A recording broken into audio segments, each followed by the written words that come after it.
ദുൽഖറിന്റെ കാന്തയ്ക്ക് ഗംഭീര റിപ്പോർട്ടാണ് പ്രിവ്യൂ ഷോകൾക്ക് ശേഷം ലഭിക്കുന്നത്. സിനിമയെക്കുറിച്ചും സിനിമയിലെ ദുൽഖറിന്റെയും സമുദ്രക്കനിയുടെ ഉൾപ്പെടെയുള്ള എല്ലാവരുടെയും പ്രകടനത്തെക്കുറിച്ചും ഗംഭീര അഭിപ്രായമാണ് വന്നുകൊണ്ടിരിക്കുന്നത്. ദുൽഖറിന്റെ കരിയറിൽ ഇന്ന് വരെ ഉണ്ടായ ഏറ്റവും മികച്ച സിനിമയും മികച്ച പ്രകടനവുമാണ് കാന്ത എന്നുള്ള വിലയിരുത്തലാണ് പ്രിവ്യൂ ഷോയ്ക്ക് ശേഷം സോഷ്യൽ മീഡിയയിൽ എങ്ങും തരംഗമായിരിക്കുന്നത്.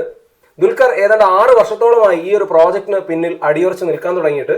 സെൽവമണി സെൽവരാജാണ് കാന്തയുടെ സംവിധായകൻ. അദ്ദേഹത്തെ സംബന്ധിച്ച് ഹണ്ട് ഫോർ വീരപ്പൻ എന്ന ഡോക്യുമെന്ററി സീരീസിന് ശേഷം സംവിധാനം ചെയ്യുന്ന സിനിമയാണ് കാന്ത.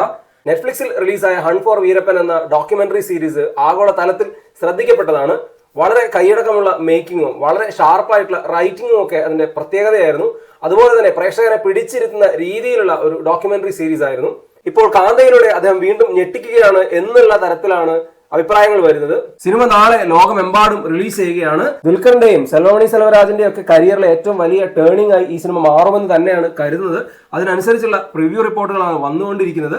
സിനിമയുടെ പ്രമോഷനുമായി ബന്ധപ്പെട്ടൊക്കെ നടന്ന പരിപാടികളിൽ ദുൽഖറിനോട് കൂടെ അഭിനയിച്ച പല താരങ്ങളും അദ്ദേഹത്തിന്റെ ഗംഭീര പ്രകടനത്തെക്കുറിച്ച് വാതോരാതെ സംസാരിച്ചിരുന്നു. അത് ന്യായീകരിക്കുന്ന തരത്തിലാണ് പ്രിവ്യൂവിന് ശേഷമുള്ള റിപ്പോർട്ടുകളൊക്കെ വരുന്നത്.